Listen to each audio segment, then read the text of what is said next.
Hey guys, welcome back to my channel. So today I'm going to go over everything that I watched in the month of July of 2023. Now I got like 21 titles here, so I'm going to go through as quick as possible. Some of them are rewatches, so that won't take very long to talk about. Some of these are, blockbuster movies that everyone's seen, so, I'm going to limit myself per title to keep this video as short as possible. So the first title I watched on July 1st. I'm not going to tell you every day I watch something. But I watched a movie called Of Unknown Origin. Basically, this is a killer rat movie from 1983.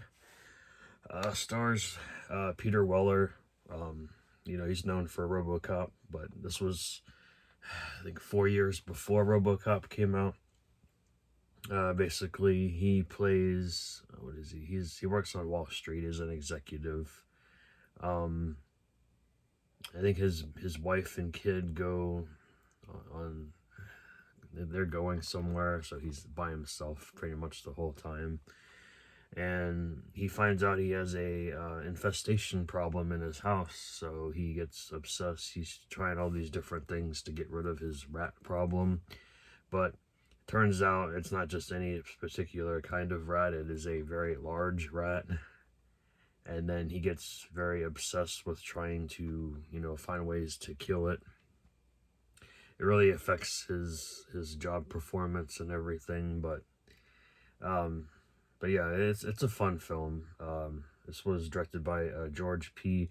Cosmatos. I believe he directed Cobra and Tombstone as well. So different, those are more action and westerns. This is a horror film, so really good direction in this film. This is a Scream Factory release. You don't get reversible artwork in this release, but you do get inside artwork. It's just Peter Weller trying to kill the rat there. And then the disc art is the same as the front cover. Alright. Definitely a keeper. This one was interesting. This was like a cheap buy on Amazon for like $6.99. This is The Curse of Professor Zardonicus. The title is only on the spine. It is not on the front cover. Like I said, this is an interesting watch. It is filmed in kind of like the found footage type way. This was put out by Buffalo 8. Yeah. A very, very low budget film, but basically it's about this film student named Greg. He was assigned to make a documentary about one of his fellow students, so he meets up with this one kid here. His name is Darren. He's a freaking weirdo. But anyway, he believes that he was attacked by an urban legend, Professor Zardonicus.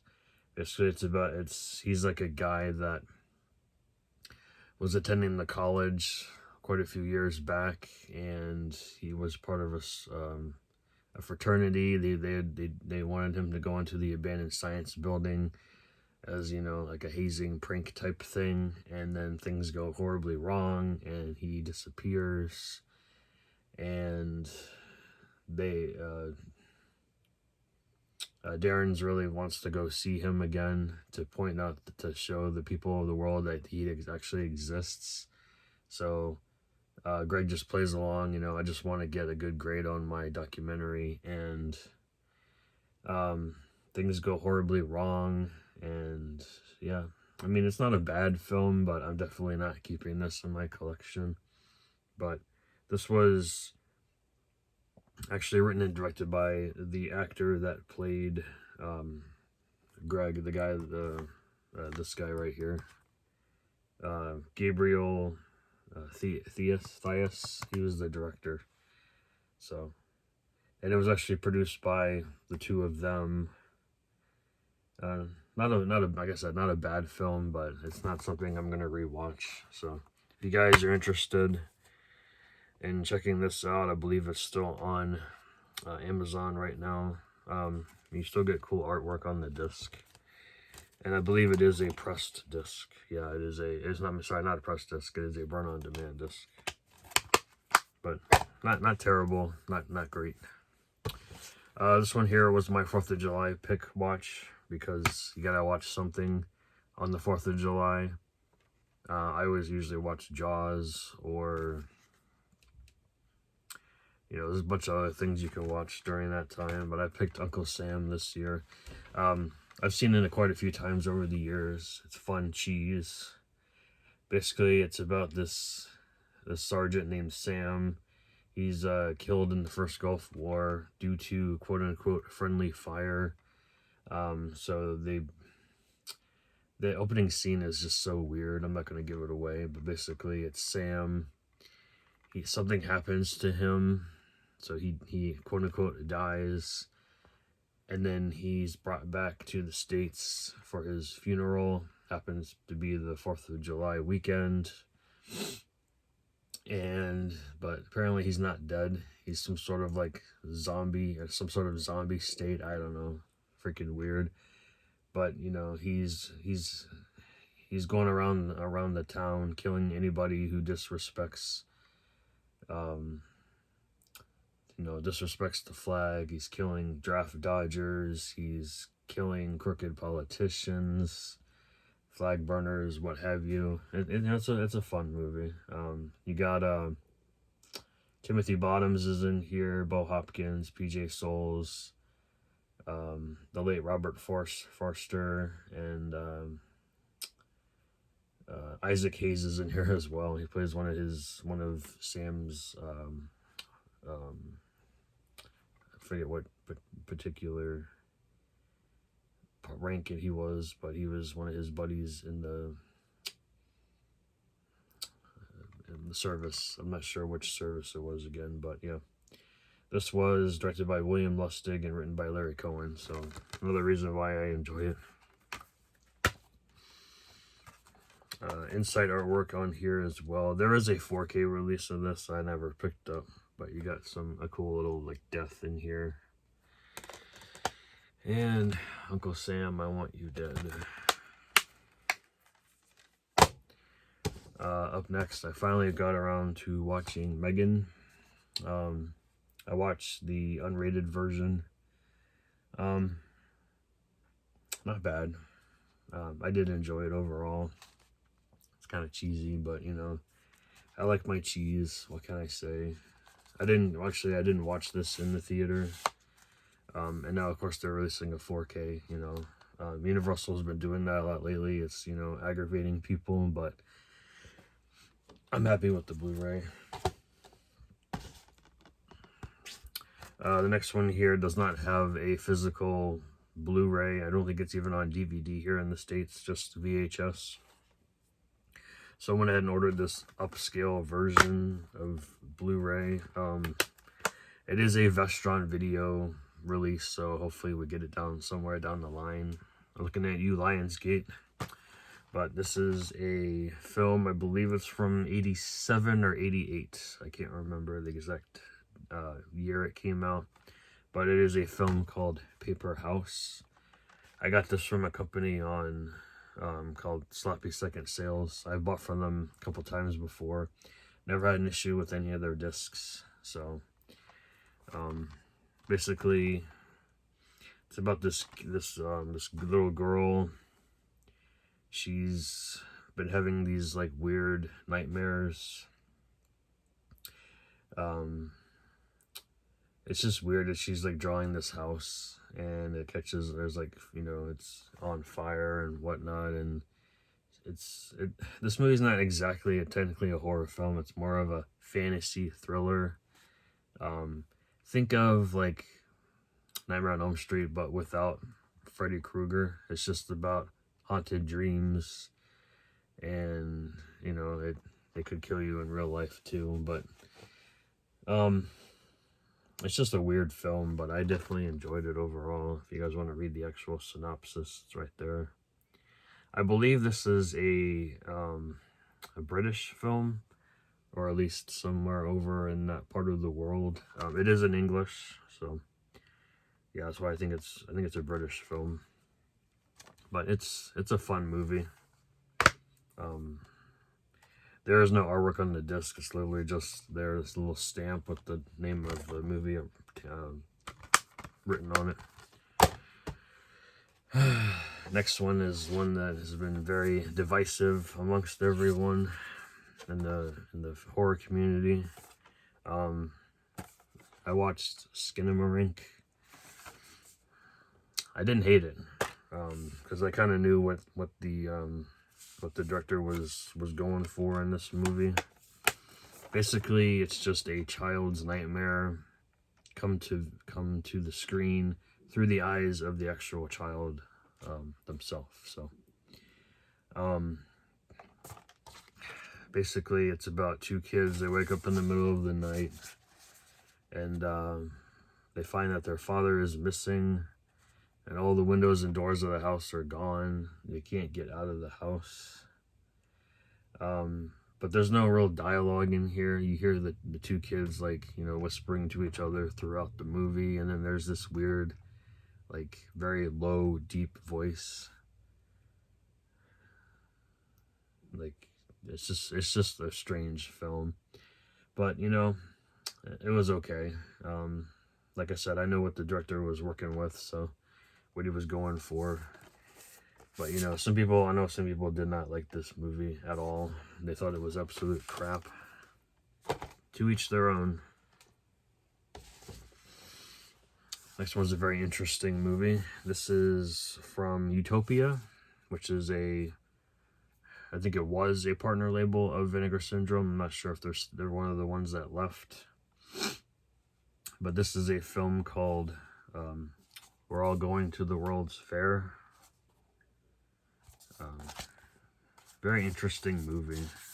Here's the regular artwork here. Yeah, very strange, for sure. Yeah, it's just, you know, there's the inside art with the booklet. So, I'm trying to remember this movie because it was just all over the place. It's about this teenage girl, Casey.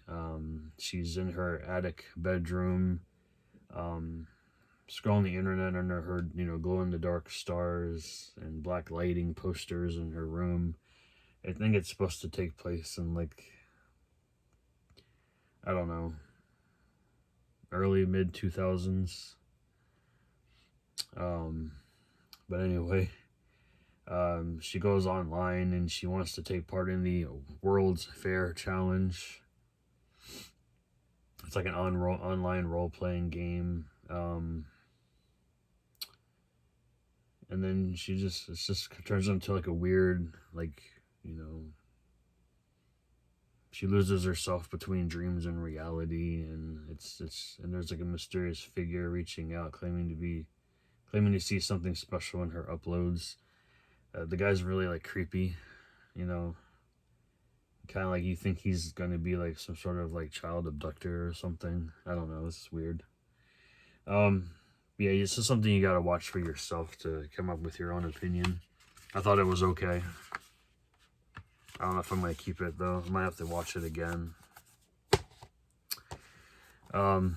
Yeah, a lot of people hate this movie, but a lot of people are actually trying to find it too. I actually bought this when it came out. I'm glad I did because it's out of print now and it goes for stupid money. This is the Garbage Pail Kids movie. Used to own it on DVD back in the day, and then when this came out, I upgraded. Very bad movie, but it's just something that I hold dear to my heart because I grew up with this movie, so I figured I'd watch it again. If I had to choose, I would have chosen more characters, but the ones that they had in here were just okay, in my opinion. A couple of my favorite characters were actually not in this film, but you know, it is what it is. Yeah, this movie's gross, especially So it doesn't even the character's name. Oh, they do, yeah. Messy Tessie, Foul Phil, Valerie Vomit. Oh, and they only named a few. Alligator, obviously. Yeah, not a bad movie, but you know, it's one of those so bad but it's good films. At least to me, it is. So, yeah, there's the back there. Fun times. Next one here also doesn't have a Blu-ray here in the States. It has a DVD, but I picked this up from the company that shall not be named. This is a film called Aqua Slash. Basically, it's about these group of high school graduates.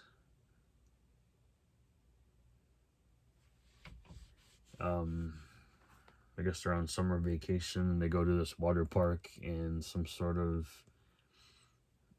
psychopath uses unstoppable speed and turns a water slide into a murderous advantage. Yeah, this movie it's very cheesy. The dialogue is horrible, but you know how kids talk these days. The effects in here are cool, but unfortunately it's all CGI. It's not like practical at all, but it's, you know, some good kills in this movie. I thought it was alright. Cheesy fun. Yeah, artwork is the same as the cover. Not a bad movie. Not a great movie. Next one here is an anthology. This is also a burn-on-demand disc from Indie Rights Movies. This is directed by Shane Woodson, and he's also starred in it. It's called 8 Days to Hell. 85 minutes, but it seemed to like drag on, apparently, from what I remember. It's split up into 8 different stories, but they're all linked together. Some characters jump to the next one, and so far and so forth. Very, very low budget. There are some CGI scenes in here, but they're really bad, like outdated bad. But I know what the guy was going with, so it's not a bad anthology, but it's definitely, I don't think I'd watch it again. But you got Eric Roberts in here, Sadie Katz, the director himself, a couple other people in here that I don't really remember but yeah, like I said, it's not something I'd watch again. But you know, if you guys enjoy horror anthologies, if you find this cheap on Amazon like I did, you know, it's worth a watch. I think I got it for like $5 or something, $5 or $6. Next one here, I have to watch again because it was weird. Like I thought it was okay. Friendship Game. Peyton List is the only name that I really remember from this. She plays the lead actress in here.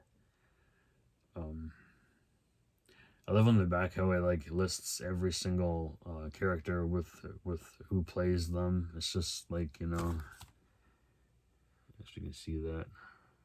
But anyway, these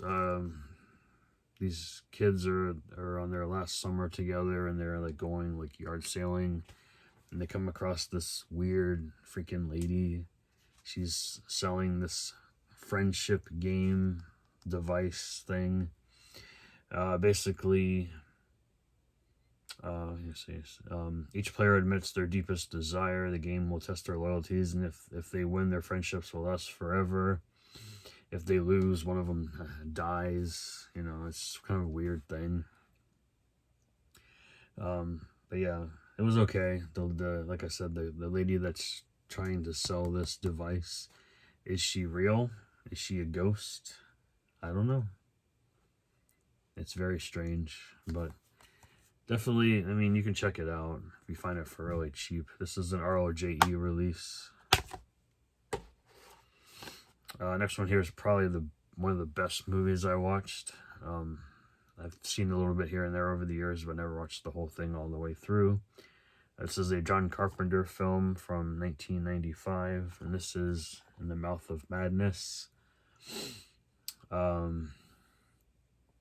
about an author named Sutter Kane. He's the best-selling author whose newest novel is literally driving readers insane.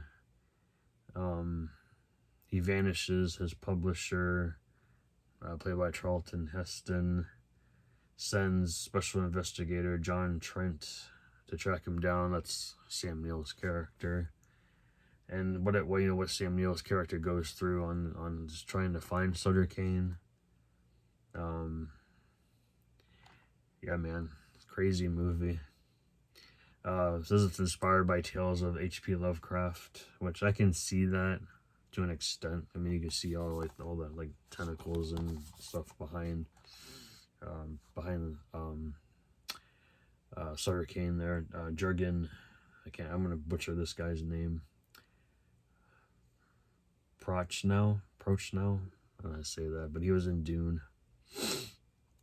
Really creepy movie, but definitely a fun watch for sure. This does have reversible cover art. It's the original artwork that some of us remember seeing. I remember seeing the poster, and let me get it out of here. That poster right there. I remember seeing that in video stores around that time period. Never actually watched the movie in the 90s though. So, but I consider myself a big John Carpenter fan. So, really fun movie. 21 minutes. All right, I got half more to go. This was a fun one. This is a creature feature. This is a UK release, but it's region free.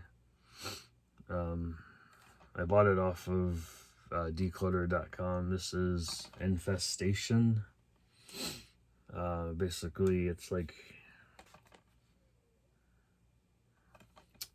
takes place in an office building.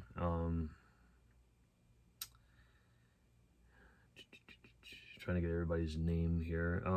The lead actor, Christopher Marquette. His character's name is Cooper. It's this gentleman right here. He finds himself in I think he works at it's not a data center, but it's kind of similar to that. He doesn't really like his job. He's always late every day. He's a slacker, typical 20-something slacker. And one day,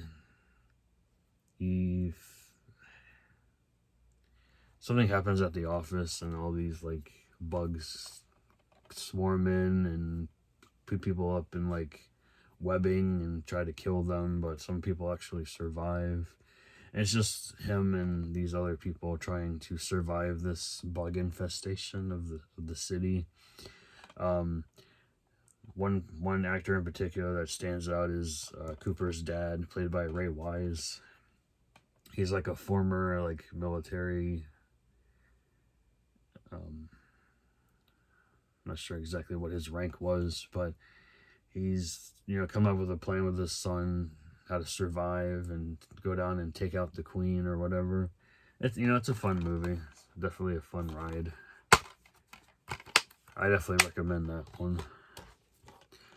Next one here was another horror anthology I watched, and I've heard mixed reviews on this one, but I enjoyed this one overall. Some of the stories weren't the greatest, but the ones that did saved it for me from getting rid of it. This is Scare Package. I still need to go back and watch the second one, but this was a fun one. I know I think the DVD actually has, no, this one has it. The Last Drive-In with Joe Bob Briggs with the actual episode of this. I didn't watch that yet, but I will. Basically it's about this guy named Chad. He owns a video store and it's struggling, so he's trying to hire a new employee, and he does, and it's just him sharing stories with the new employee, and then there's like a whole wraparound segment that's kind of like leaves you like, what the F, you know. But it was a fun one overall. I did enjoy most of the stories on here. There's actually a bonus segment on here I didn't actually watch called Locker Room Z. But and you also get this, you get the original not as good ending on here too, which I didn't watch either. But you know, fun little horror anthology to add to your collection. I know this was showing up at Dollar Trees on DVD. I bought the Blu-ray. I think I bought it on Amazon. Or no, I bought this at Walmart when they actually carried the Blu-ray versions of Shudder movies. They don't do that anymore, at least around here. Next one here is a trauma film. Not a great film at all, but it had its moments with me. I thought it was funny, but it did drag, even though it was only like under 90 minutes. It did drag parts here and there. Some people probably think it's boring. I thought it was okay. This is Fatty Drives the Bus. Basically, this is about Satan. I guess he's trying to fill his quota. So he sends, I guess, some sort of this demon. I don't think it's actually Satan himself, but he sends like this demon out trying to find all these like stupid people to sign their souls over to the devil, and like people visiting certain cities and whatnot. I think it was Chicago they were visiting. You know, of all places to go, Chicago. But anyway, yeah, it was weird. Like a lot of the actors in here, you could tell they were amateur actors. Not very good acting overall, but you know, it's a cheesy fun time overall. So if you guys want to watch that, that's from 1999, I believe. Speaking of 1999, we have Stir of Echoes. Really good psychological thriller about Kevin Bacon, his wife and kid move into this house. Apparently some sort of event happened there before they moved in. A girl died, and he goes to this neighborhood party, and he's hypnotized by I forget what her label would be. Anyways, he gets hypnotized, and then he starts seeing weird things in the house, and he tries to find answers, and then he does find something in the house, and a lot of people in the town that, you know, they knew about this particular death, but they wanted to hide it, and he found it, and then, you know, so far and so forth. But really, really good film. Kevin Bacon was good. Catherine Irby was awesome. Kevin Dunn's in here. Elena Douglas. Really, really good film there. This movie I didn't have high expectations for. I believe I found this at an FYE for really cheap, because it was one of those markdown DVDs. I believe it's from 2000 or 2001. This is a comedy called Stalled. Basically this band here breaks down in some backwoods town in Alabama. And this is what they go through to try to get the hell out of there. But I come across all these like weird like redneck people.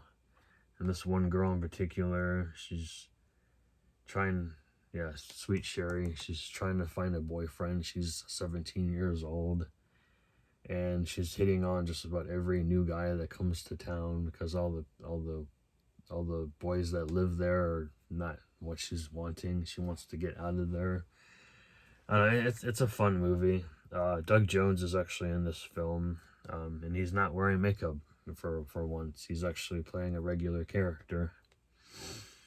Other than that, other actors in here I'm not totally familiar with. Amy Lucas was good in this. Persia White, Greg Storm, Josh Phillips. Really, really fun movie. Definitely recommend it. I wish there was a Blu-ray of it. This is put out by New Concord. Every time I find a New Concord film, I grab it because I really enjoy their films. So, Stalled. Next one I watched was the first of the two films. This is The Heroic Trio. Really good martial arts action film. Kind of like has like a weird kind of like horror-esque wraparound story as well. Yeah, fun times. Michelle Yeoh is in here. Anita Moy and Maggie Chung. They're all good actresses in this film. 4 more, guys. Hopefully I can get under 35 minutes. This is Killer Waves. This is a James Balsamo film. If you guys are familiar with him, he puts out a lot of like cheesy throwback horror films. He just add sleaze to it if you guys are into that type of thing. This movie was okay. I like the storyline of it. Basically, it's about this one individual here that's dressed in like a swimming suit or whatever. What is it? What kind of suit is that? Deep sea diver suit, and it's got like a skull in like in the window. You can tell it's not like a real skull. It's like a sheet of paper or something. It's really low budget, but the concept was cool. But anyway, this individual is going around killing people with their harpoon, and they're armed with a hook. The reason why I bought this, it was on sale, and Cool Duder and White Movie 1 are in here, and so is Gabe. They have a little a video of them is playing on the TV, and the killer is watching it. It's just such a strange scene, but I thought it was funny. But yeah, Killer Waves, 90 minutes of sleaze and killing. Pretty cool though. Pretty cool film. I give it like a 3 out of 5. I bought this. I just bought this recently from Second and Charles. This is Gravesend. It has that, you know, mid-90s vibe to it because it was actually filmed in 1995. It's basically about these group of friends in Brooklyn, I believe. Yeah, Brooklyn. They're at one of the guys, he's like a roommate in this house, and the landlord comes down. They're like talking really loud. He's trying to sleep, and he's telling him his friends need to go home because he's trying to sleep, and he's like, no, I don't want them to leave. And then he's like, okay, well, you can get out too then. And he ends up shooting his landlord, and he freaks out, and then what they have to deal with the corpse. And then other things happen too, and other people get killed, and it is kind of a depressing film, but I did enjoy it overall. I recommend it if you guys find it for cheap. I found it for like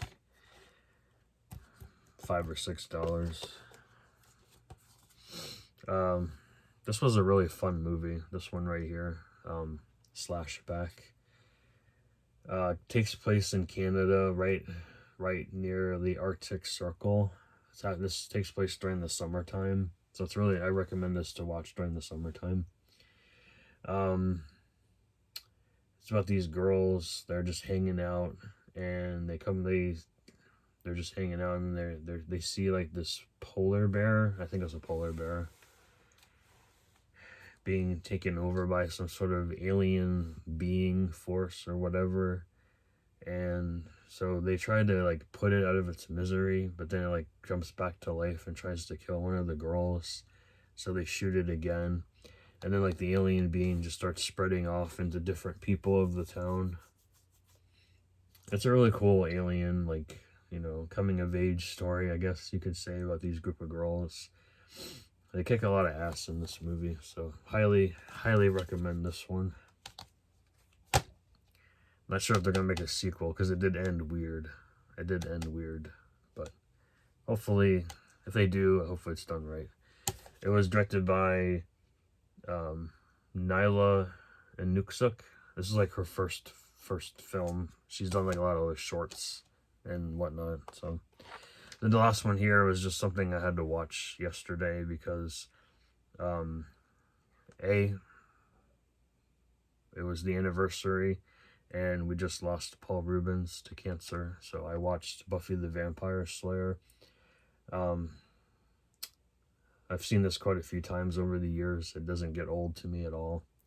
This is the original film from 1992, written by Joss Whedon, who will later go on to make it into a TV series with Sarah Michelle Gellar. Christy Swanson plays Buffy in this film. You also get Donald Sutherland, Luke Perry, Rutger Hauer, and of course the late Paul Reubens. So really, yeah, Paul Reubens' character is right there. Really had to go back and watch it again for the millionth time in my life. I wish they had a better like artwork on this, because I like this artwork, but I like the original poster art better, so I wish they could have just used that instead. But you know, it is what it is. I don't think this will ever get like a 4K because it's put out by 20th Century Fox, and you know how Disney is lately. They don't give a crap about physical media anymore. Obviously, look what they did in Australia.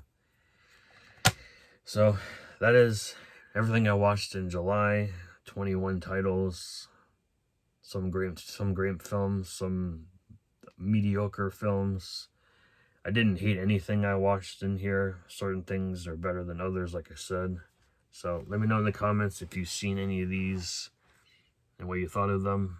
I haven't done an elevator in a while, so I'll do that. So let me know if you guys watched any of these and what you thought of them.